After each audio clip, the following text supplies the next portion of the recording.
Every day we come into contact with many different bacteria that come from our everyday environment. Our lymphatic system, more commonly known as the immune system, protects the body from disease. It does this by producing, maintaining, and distributing lymphocytes, which we learned earlier are infection-fighting cells. It can also be considered the body's garbage disposal system, since it removes waste products from the cells. Lymph tissues and organs include the lymph nodes, the thymus gland, and the spleen. They primarily facilitate lymphocyte production and distribution. Lymph fluid is made of protein molecules, water, cellular debris, and fatty acids. The lymph vessels, which absorb, collect, and transport lymph throughout the body, are equipped with one-way valves which propel the lymph in one direction. This fluid is moved mainly by muscle contraction, breathing, arterial pulsations, or external pressure. The lymph nodes filter waste and help regulate protein concentration of the lymph fluid. The average human has approximately 600 to 700 lymph nodes throughout the body. They are arranged in groups or chains and are strategically placed in areas at risk for injury and invasion, keeping the body safe from infections and diseases. The first system we are connecting to the immune system is the cardiovascular system. Oftenly, the immune system is connected with it. These two systems combined form the circulatory system. They are greatly connected through the lymphatic vessels that compose the immune system. These tubes carry lymph fluid. The lymph fluid is a clear fluid found between the cells throughout the body.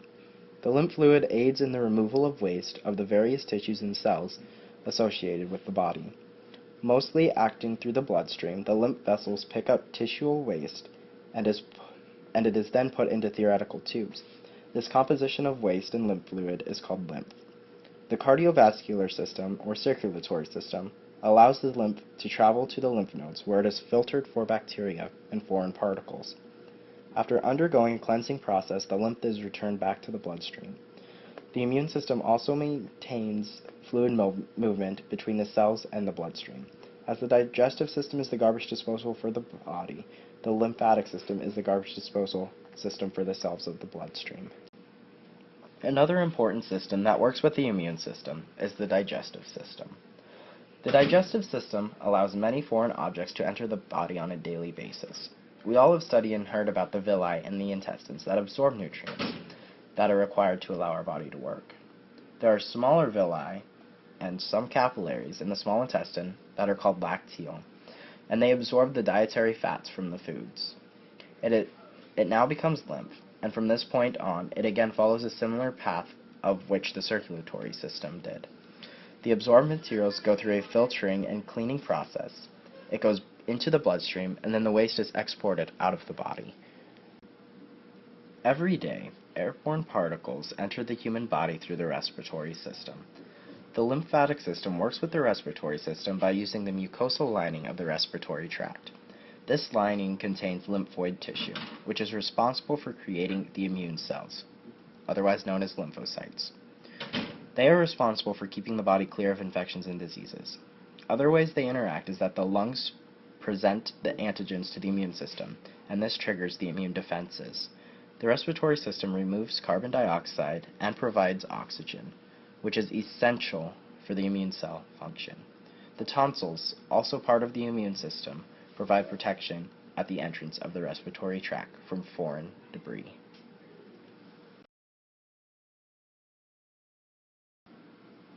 The nervous system is in charge of many different functions, and without its help, the lymphatic system would be worthless. Within the nervous system, there are many nerve cells. Out of these cells, there are ones that are responsible for signaling the immune system and saying, "Something is wrong." These cells present antigens that stimulate a specific immune defense. In return, the immune system produces immune hormones, sometimes cytokines, that affect production of the hormones in the hypothalamus. The next system is the muscular system. The muscular system protects the lymph nodes and the lymph vessels. Muscular contractions help propel the lymph fluid throughout the body. This process sounds similar to peristalsis. The immune system then assists the muscular system in repairs after injuries occur. One of the most important systems is the skeletal system. It is important to the immune system because it produces the lymphocytes and the immune cells. These are produced in the bone marrow. The immune system then gives back and assists in repairs of the bone, and the macrophages of the immune system combine to form new bone cells. The endocrine system secretes hormones and substances which regulate the maturation and activity of the immune system. The endocrine system also plays a role in the psychological control of inflammation, which influences the blood flow and where the immune cells have access. When you take in any liquid, the immune system in the kidneys filter it and make sure the bad bacteria is either killed or weakened. The urinary tract eliminates the waste that the immune system gathers. The acidity of the urine kills microbes. While doing this, the immune system fights urinary infections.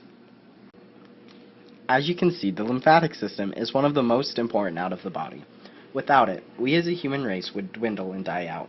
Muscles would not be able to be repaired or bones mended. The common cold may turn into a deadly disease.